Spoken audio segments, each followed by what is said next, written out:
KSPI dan buruh Indonesia merespon konferensi pers yang dilakukan oleh Menko Perekonomian.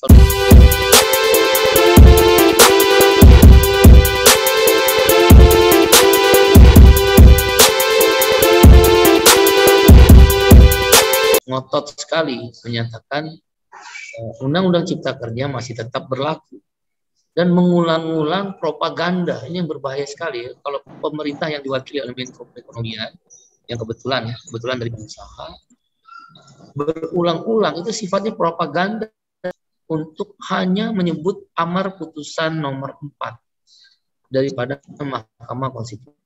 Saya yakin nih habis ini buzzer akan bekerja mencari terus pembenaran untuk amar putusan nomor 4. Nah, MK itu memutuskan ada 7 butir.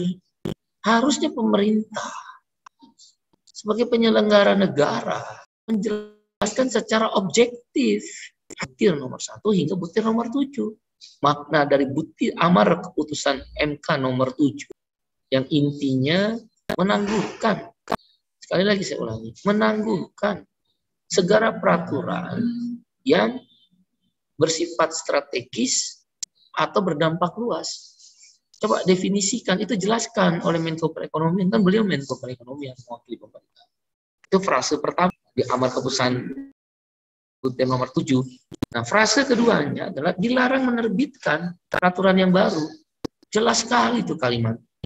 Tapi yang diulang-ulang adalah amar putusan nomor 4. Itu yang ingin kita sampaikan terkait dengan pernyataan daripada Menko Perekonomian yang mengatasnamakan pemerintah. Saya tidak tahu ya, sikap presiden apa. Harusnya presiden yang mengambil sikap.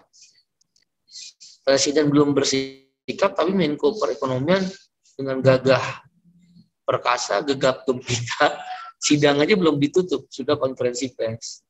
Itu berbahaya sekali bagi kami. Itu menyiram bensin dalam gerakan buruh yang sekarang sedang memperjuangkan upah.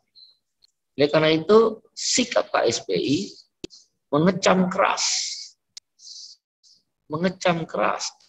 cara-cara dan pernyataan dari Menko Perekonomian yang mengatasnamakan pemerintah.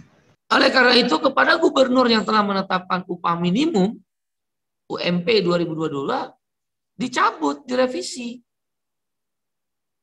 Karena MK menyatakan nggak boleh dipakai, ditangguhkan, nggak boleh dipakai, ditangguhkan itu.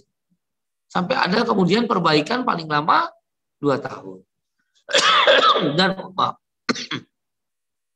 Dan untuk penetapan UMK atau upah minimum kabupaten kota, gubernur tidak boleh menggunakan PP nomor 36. Ikuti apa proses pembahasan yang sudah dilakukan oleh Bupati Wali Kota. Dan kepada Bupati Wali Kota tidak perlu tunduk lagi kepada surat edaran Menaker. Walaupun kami tahu para Bupati Wali Kota diintimidasi dengan bentuk sanksi kalau nggak mau mengikuti surat edaran Menaker atau PP nomor 78. Sudah batal. Sudah dinyatakan cacat. Dan poin nomor 7 jelas. Karena upah kata PP nomor 36 adalah strategis dan kata keputusan MK nomor 7 kalau dia strategis harus ditangguhkan, maka penetapan UMP dan UMK di seluruh Indonesia adalah menggunakan undang-undang yang lama, yaitu Undang-Undang nomor 13 2003 dan maksud saya peraturan pemerintah atau PP nomor 78 2015. Ya, jelas ini menyikapi apa yang disampaikan oleh Menteri Menko Perekonomian. Dan amar putusan Mahkamah Konstitusi nomor 4 itu atau butir 4 itu secara umum artinya 11 klaster.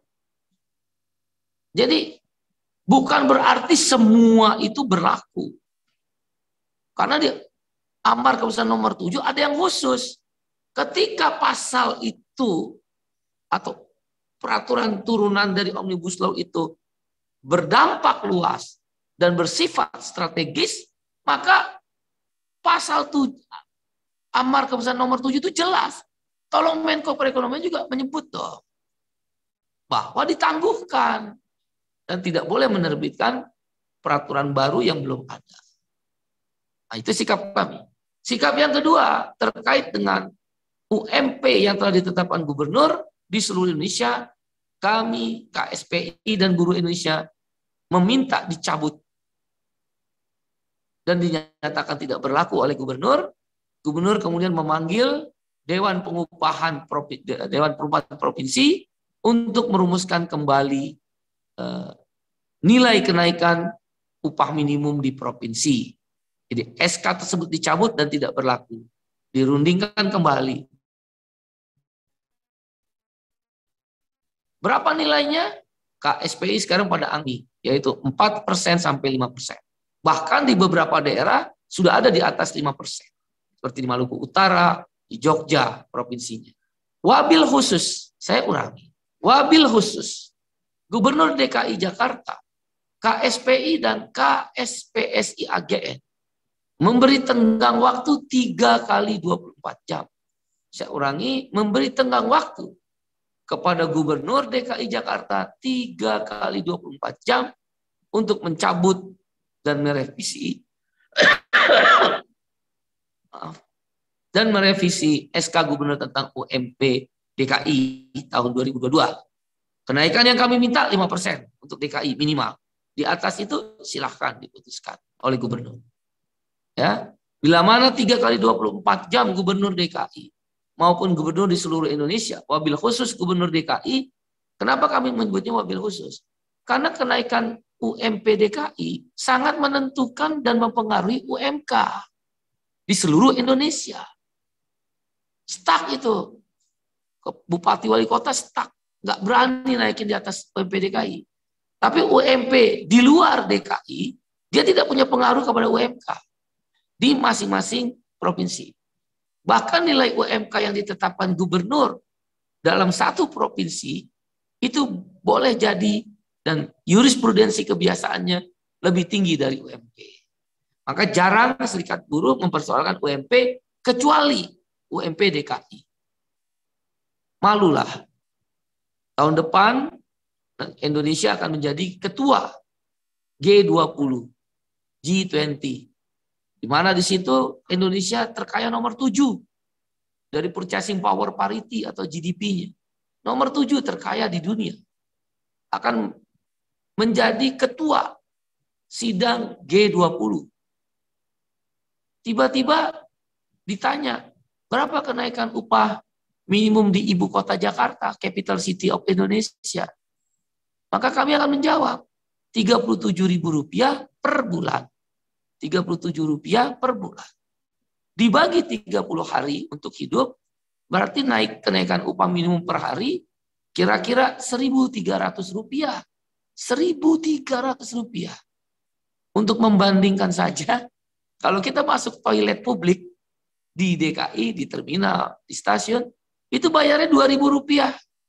Gaji buruh oleh Gubernur DKI dihargai di bawah lebih rendah dari biaya toilet. Tapi Gubernur DKI menginginkan DKI menjadi contoh.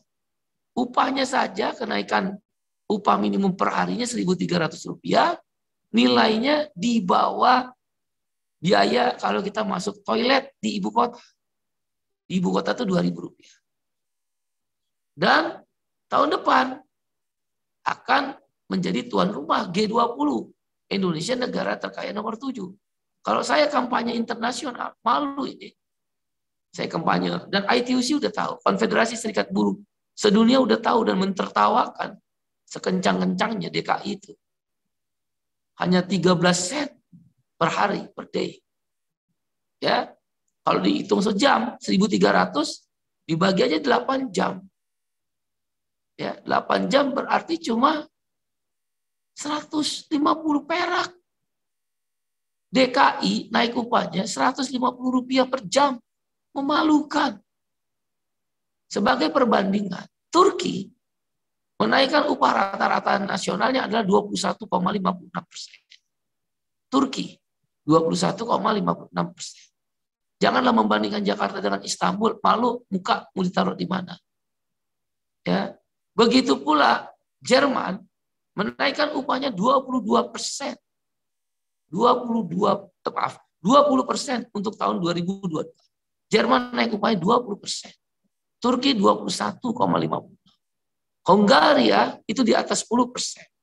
Hongaria kan hampir sama. Bahkan Indonesia lebih canggih kan, nomor 7 di dunia. Ya, Turki memang masuk G20 juga. Dia naikin upah minimumnya 21,56%. Jerman juga masuk G20. Naikin upahnya 20%. Berapa Indonesia? 1,09%. Berapa harganya? Rp1.300 per hari, lebih rendah dari biaya toilet publik. Atau kalau per jam kira-kira 150 perak. Saya nggak tahu Gubernur DKI cara berpikirnya bagaimana. Mudah-mudahan beliau bisa mendengar aspirasi buruh DKI, begitu pula gubernur yang lain. Dan jangan menggunakan PP nomor 36. Sudah ditangguhkan oleh keputusan Mahkamah Konstitusi, amar keputusan nomor 7. Itulah sikap KSPI menyikapi konferensi pers Menko Perekonomian, dengan sebuah harapan Menko Perekonomian tidak menjadi corong pengusaha, tapi menjadi pemerintah yang adil, yang bisa menjelaskan amar keputusan 1 sampai dengan 7 secara hukum. Ya, secara hukum. Bukan menjadi corong pengusaha propaganda akhirnya. Nggak boleh propaganda pemerintah. Orang Mahkamah Konstitusi sudah perintahkan kok inkonstitusional, dan ada amar 1 sampai amar 7. Amar 7 jelas, tadi sudah saya jelaskan.